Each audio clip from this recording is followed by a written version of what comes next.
Ya, selamat pagi pemirsa dimanapun Anda berada. Kita akan coba lagi perbandingkan lagi knalpot Shogun 110 cc atau Shogun yang model kayak beginilah. Ya, yang knalpotnya knalpot ori, tapi udah kita bobok juga. Coba kita nyalakan.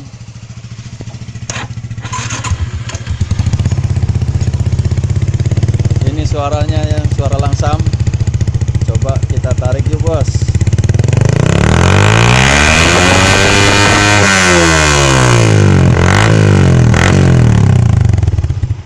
Ya, demikianlah suara knalpot Shogun 110 yang sudah kita bobok.